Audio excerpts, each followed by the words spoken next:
जयराम जी की। इस बार 31 अगस्त और 1 सितंबर 2024 को अखिल भारतीय साहित्य परिषद का प्रथम महिला साहित्यकारों का एक अद्भुत असीम कार्यक्रम स्वामी नारायण मंदिर वड़ताल, गुजरात की गोमती के सानिध्य में भव्य रूप से आयोजित हुआ, जिसमें सभी राज्यों की संस्कृति, सभ्यता, धर्म आदि से जुड़े हुए साहित्य की ओजपूर्ण धारा बही।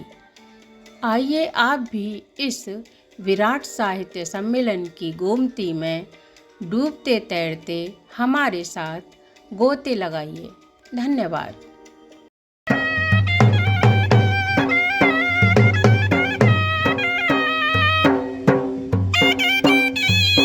आप तो सब विद्वान हैं।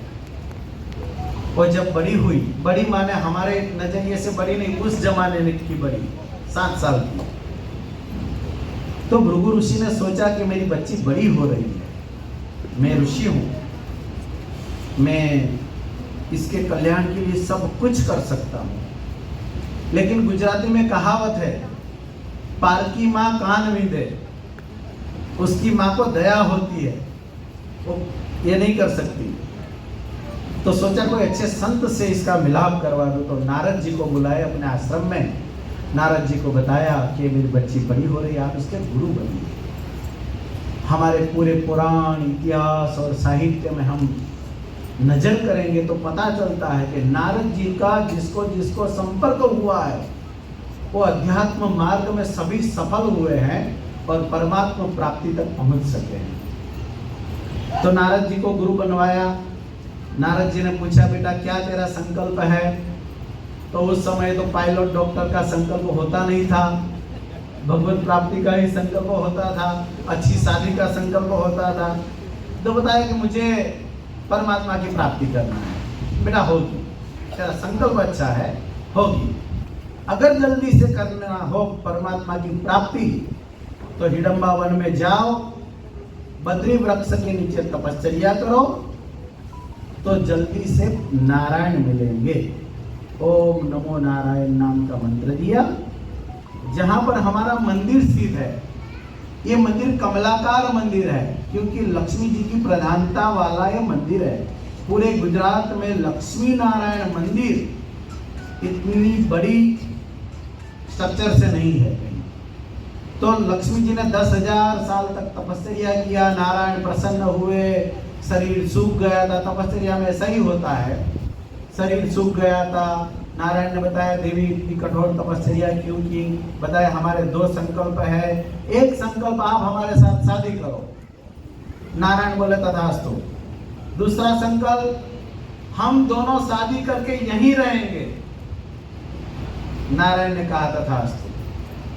जब हमें मंदिर परिसर में पैर रखते हैं तो उसके जो वाइब्रेशन है, एकदम दिव्यता का अनुभव हम सबको कराते हैं, ऊर्जा का अनुभव करवाते हैं हमको।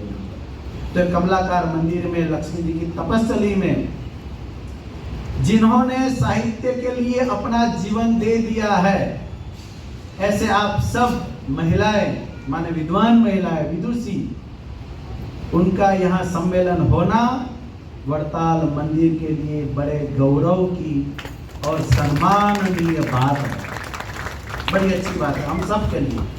क्यों? आनंद स्वामी, उनको स्वामी नारायण भगवान ने बताया कि आप आखिरी श्वास तक साहित्य की रचना करते रहिए। स्वामी नारायण संप्रदाय के पास समृद्ध साहित्य है। 500 उपरांत सदग्रंथ तो भगवान के समय में थे, उसके पश्चात भी संतों की बड़ी फौज, विद्वत संतों की फौज आज भी संप्रदाय में हर साल 5 नए सदग्रंथों का साहित्य प्रकाशन कर रहे हैं, माने रच कर रहे हैं। तो एक ये जो मिलाप दिख रहा है, उसमें हमें वड़ताल का और आप सब के लिए एक नई दिशा, नई खोज, नई ऊर्जा, शायद यहाँ से कुछ नया ही होने वाला है। इस महिला सम्मेलन कार्यक्रम में उपस्थित आप सभी का मैं तहे दिल से हार्दिक स्वागत करता हूँ। आज इस महिला साहित्यकार सम्मेलन के महायज्ञ में वड़ताल की पावन धरा पर मुख्य अतिथि, विशिष्ट अतिथि पद्मश्री विद्याबिंदु सिंह जी का, प्रस्ताविका आदरणीय श्री नीलम राठी जी का, बीजवक्ता आदरणीय प्रोफेसर कुमुद शर्मा जी, और जिनके सानिध्य में इस तपोभूमि पर यह कार्यक्रम संपन्न हो रहा है, ऐसे आदरणीय हम सबके मार्गदर्शक श्री श्रीधर पराकर जी का मैं तहे दिल से हार्दिक स्वागत करता हूँ। इस कार्यक्रम में उपस्थित विभिन्न राज्यों से पधारे महिला साहित्यकार और साहित्य सेवी एवं साहित्य प्रेमी विद्वज्जन, आप सभी का इस महिला साहित्यकार सम्मेलन में हार्दिक स्वागत करता हूँ, अभिवादन करता हूँ। मुझे बताते हुए यह हर्ष हो रहा है कि इस महासम्मेलन में भारत भर की महिला रचनाकारों को लेकर मेरी अधिकतम जानकारी के अनुसार भारत में पहली बार इतना बड़ा महिला साहित्यकार सम्मेलन आयोजित हो रहा है। और खासकर मैं इस बात पर भी गौरवान्वित महसूस कर रहा हूँ कि हमारे गुजरात की तपोभूमि आनंद इकाई की अखिल भारतीय साहित्य परिषद के साथ मिलकर सरदार पटेल विश्वविद्यालय के संस्कृत विभाग के तत्वावधान में इस महिला साहित्यकार सम्मेलन का आयोजन किया जा रहा है। और निरंजन जी ने जहाँ से बात समाप्त की, मुझे लग रहा था कि मैं वहीं से बात शुरू करूं, लेकिन वो बीच में लाऊंगी। और यहाँ ये जब पोस्टर आया मेरे पास, जिसमें महादेवी वर्मा, झांसी की रानी और कल्पना चावला, मुझे लगा कि ये तीनों चित्र और आज का ये जो विषय है, भारतीय महिला का गौरव, गरिमा और महिमा,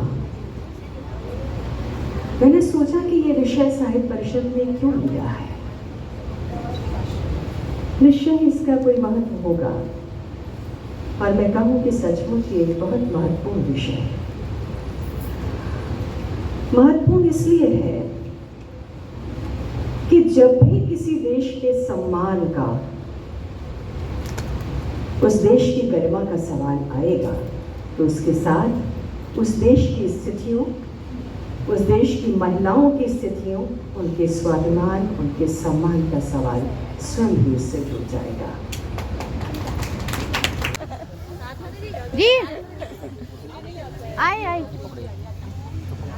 ये इधर से पकड़ लो आप इसको, तो मैं इधर भैया दिख रहे हैं। के लिए जो काम आज वड़ताल के प्रांगण में हो रहा है, उसके लिए हम सब स्वयं अपने आप को गौरवान्वित अनुभूत कर रहे हैं। मैं इस पुण्य कार्य का संपूर्ण श्रेय हमारे स्नेही विद्वान सारस्वत एसपी यूनिवर्सिटी के कुलपति निरंजन भाई पटेल साहब को देता और अखिल भारतीय साहित्य परिषद के अध्यक्ष एवं कार्यकारी गण को प्रदान करता।